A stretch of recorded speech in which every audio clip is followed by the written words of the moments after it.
이재명 대통령과 양국 기업, 협회, 정부 등 40여 명이 참석한 가운데 한 이탈리아 비즈니스 라운드테이블이 개최되었습니다.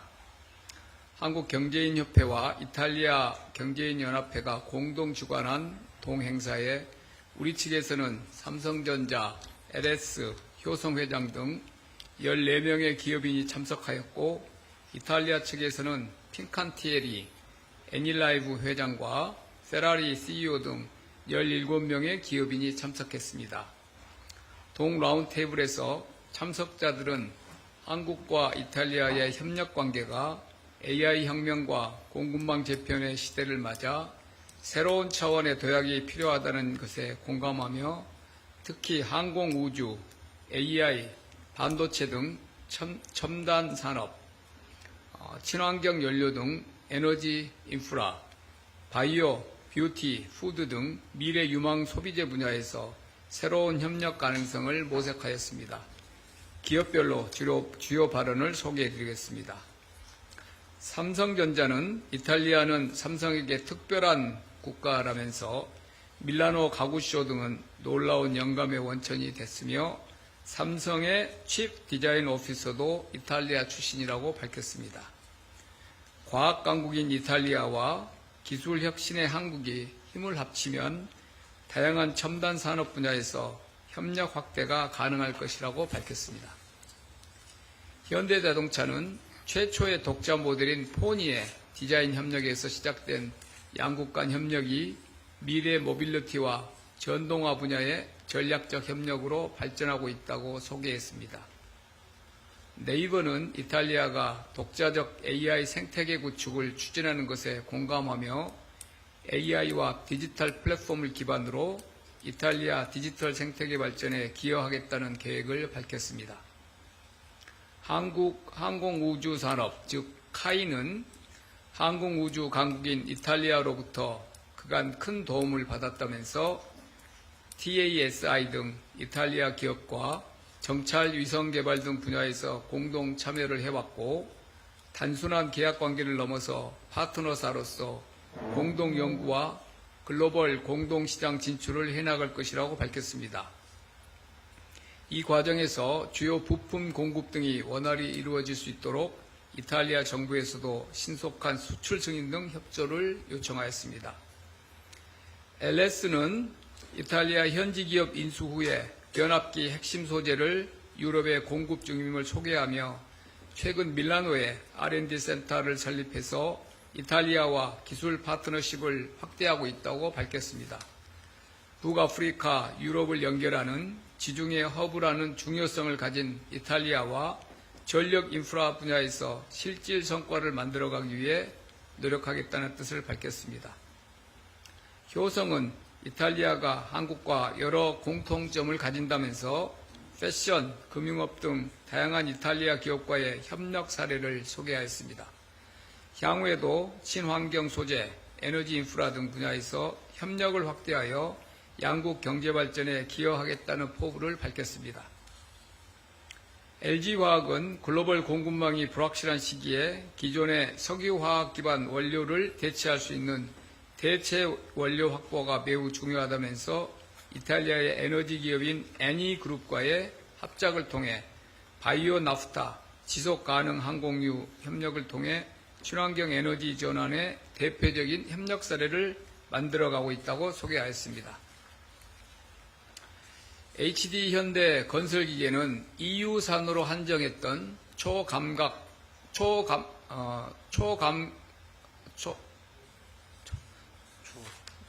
감가 삼각제도 개선 문제가 양국 정상회담에서 논의되면서 신속히 해결된 것에 대해 양국 정부의 감사를 표했습니다. 특히 이탈리아 정부의 문제 해결 속도를 세계에서 가장 빠른 페라리에 비유하기도 했습니다. 삼양식품은 이탈리아는 음식을 사랑하는 나라이자 파스타의 종주국이라면서 한국의 라면과 이탈리아의 파스타 제품이 맛과 품질을 개선하기 위한 공동 연구 개발 등 협력을 할 수 있을 것이라고 기대를 밝혔습니다. 셀트리온은 생산과 공급 협력을 바탕으로 이탈리아를 유럽 내 핵심 바이오 파트너로 육성해 나가겠다고 밝혔습니다. 패션그룹 형진은 섬유산업연합회장으로서 이태리 패션 기업들과 협력하고 교류 확대에 기여하기 위해 노력하고 있다면서 양국 정부의 정책적 지원과 지속적인 관심을 요청했습니다. 코스맥스는 최근 이탈리아 현지 기업 인수를 통해서 유럽 생산 거점을 확보하고 K-뷰티와 이탈리아 화장품 산업 간 협력을 확대하겠다는 계획을 설명했습니다.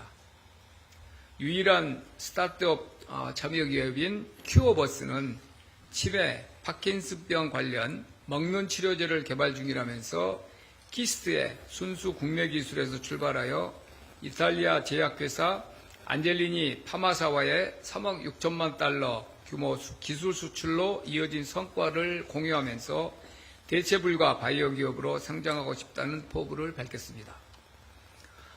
대다수의 이탈리아 기업들도 한국 기업과의 협력 확대를 희망한다는 뜻을 밝혔고 시간 관계상 몇 가지 발언만 소개하겠습니다. 페라리는 한국은 끊임없이 영감을 주는 시장이자 고향과 같은 국가라고 친근함을 표하면서 전통적인 럭셔리카 진출 이외에도 전동화, 디지털화에서 한국과 공동 연구개발 등을 통해 협업하기를 희망한다고 밝혔습니다. 방산 조선업체인 핑칸티에리는 크루즈, 군함, 잠수함 지원체계, 차세대 해군함정, 친환경 선박 등에서 한국 기업들과 협력 확대를 희망한다고 밝혔습니다.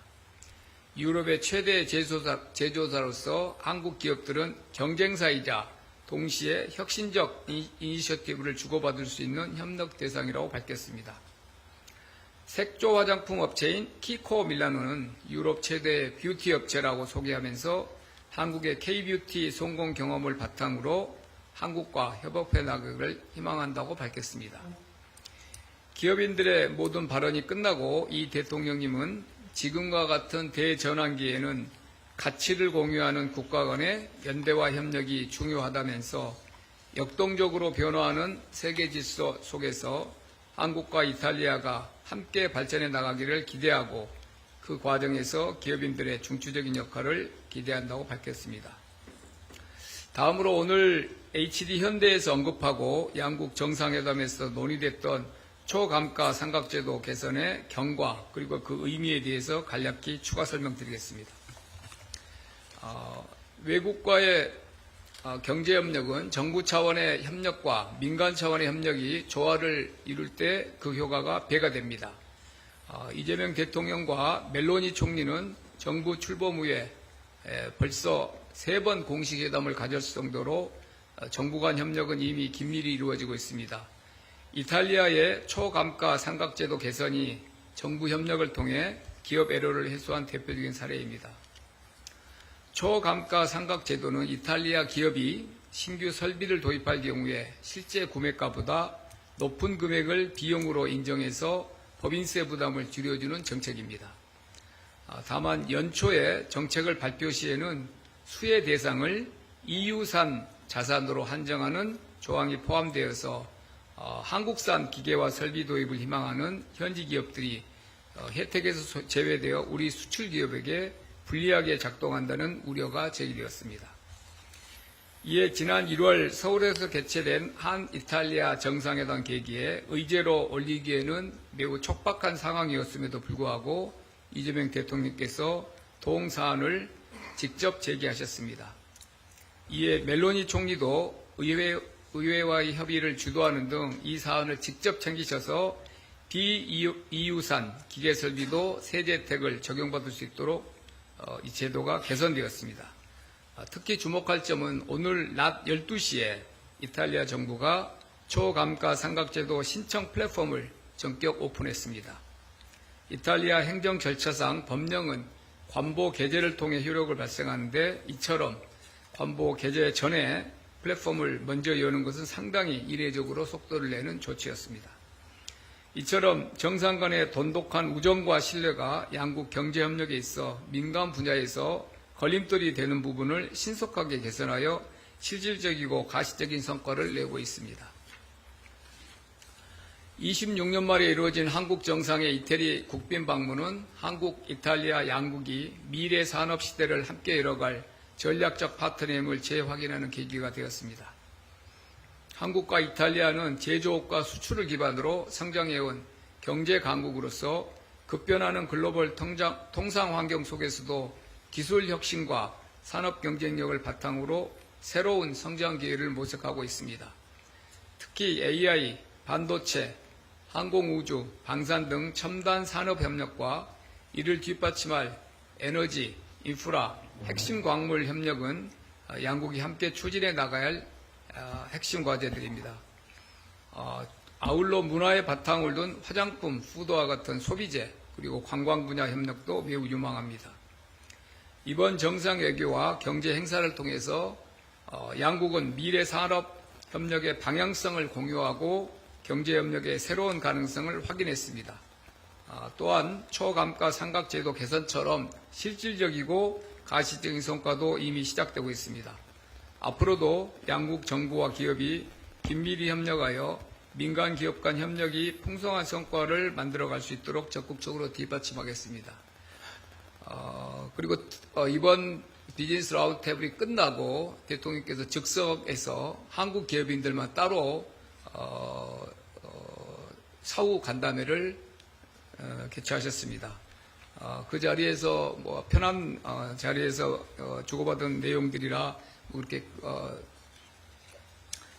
실무적인 내용은 아니고요. 대통령께서 이렇게 국빈 방문 시에 많은 기업인들이 직접 참석하여서 이렇게 양국 간의 비즈니스 라운드테이블을 실질적으로 개최하게 된 것에 대해서 감사함을 표시하셨고, 한국과 이태리 간의 지금 설명드린 앞으로 양국 간의 경제협력의 가능성에 오늘 비즈니스 라운드테이블 들어보니 더 그 중요성을 이해하게 되셨다는 말씀도 하셨고, 이전에 이제 다녀오셨던 인도에서 이 정상 간에 논의됐던 내용들이 후속으로 팔로우업이 되고 있는 내용도 일부 말씀하셨습니다. 근데 인도에서 모디 총리께서 즉석에서 한국과 인도 간에 아주 직통 핫라인을 만들자는 제안을 하셨는데, 직접 인도 그 총리실에 그 차관급 수석급이